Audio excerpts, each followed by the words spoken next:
এটা হচ্ছে বামুনসুর মসজিদ। হ্যাঁ, এটা দিনের বেলা দেখা যায় ফুটবল শেপে। আরেকটু দেখে নেন।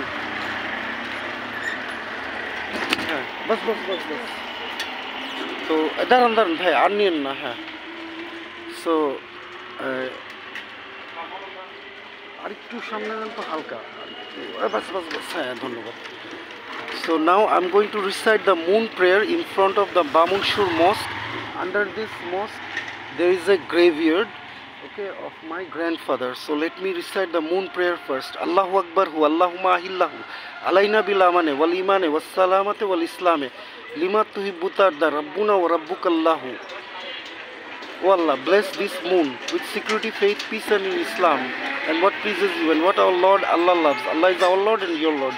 Let me read it. So now I'm going to show that where is the graveyard. So this is the mosque, okay?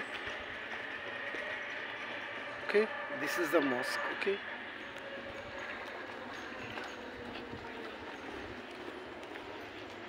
Furqaniya Madrasa beside it.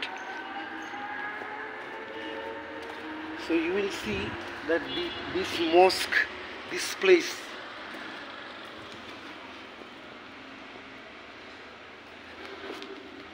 এই জায়গাটা একটু উঁচু করে মসজিদটাকে করা হয়েছে। যে এখানে আমার দাদার কবর ছিল, ঠিক আছে? তো নতুন মসজিদের ডিজাইন করার কারণে কবরটাকে নিচে রেখে মসজিদটা একটু উঁচু করে বানাইছে। তো আর এই যে বামুনসুর গ্রাম, আমাদের গ্রামে যে এই গলি দিয়ে,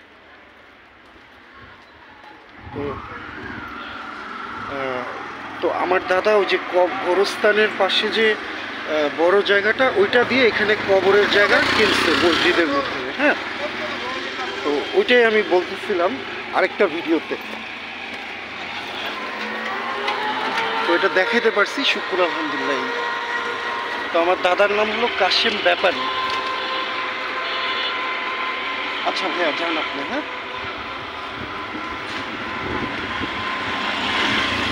তো আমার দাদা যখন মসজিদ নির্মাণ করেছিল সেটাও অনেক জোস ছিল, কিন্তু সেটা আগের ওল্ড স্টাইলের, যে সিরামিক দিয়ে। এখন নতুন করছে, কিন্তু ওই যে নিচে আমার দাদার কবরের জায়গাটা, এর জন্য এই মসজিদ উঁচা করে মসজিদটা বানাইছে। হ্যাঁ, আর ওই যে গোরস্থানের পাশে যে মাঠ, ওইটা দান করছে মসজিদের জায়গা নেওয়ার জন্য না, শুধু কবরটা নেওয়ার জন্য। আর মসজিদের জায়গাটা কার ছিল?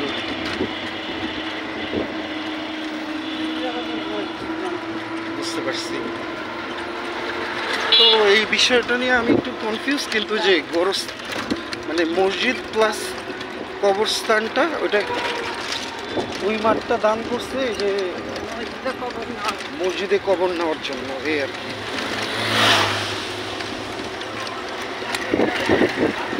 আর এটা তো বামুনসুর মাঠ, যে আকাশের চাঁদ। আর এই যে ক্যাফে এইটি। তারপরে এটা হলো শফি আঙ্কেলের জায়গা, ওই যে তালার কোম্পানি শফি আঙ্কেল। এখন দুইটা বামুনসুর হাউজিং হয়েছে। হ্যাঁ, আর এই যে এটা হলো গিয়ে যে কাবাবের একটা রেস্টুরেন্টের মতো। এটা যে শফিউদ্দিন আবাসিক এলাকা হয়েছে এটা। হ্যাঁ, বামুনসুর হাউজিং না। আর ওই যে পাশে হলো মক্কা সিটি, আর তারপরে হলো মধু সিটি। হ্যাঁ,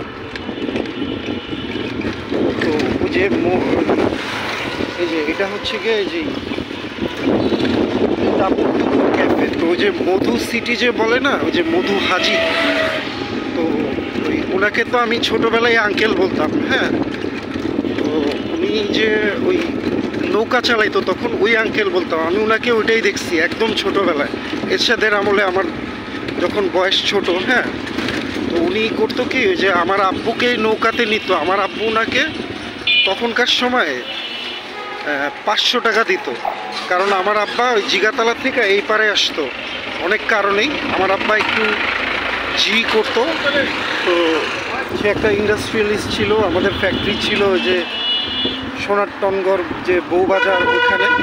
তো ওই মধু আঙ্কেলকে আবার দেখতাম অন্যদিন আর কি সালাম দিত। তো সে রাত্রে ওয়েট করতো আমার আব্বাকে নৌকা পার করায় দিত। ওই ওনার ছেলেরা এখন ওই যে মধু সিটি করছে, আলহামদুলিল্লাহ আমার খুব খুশির বিষয়।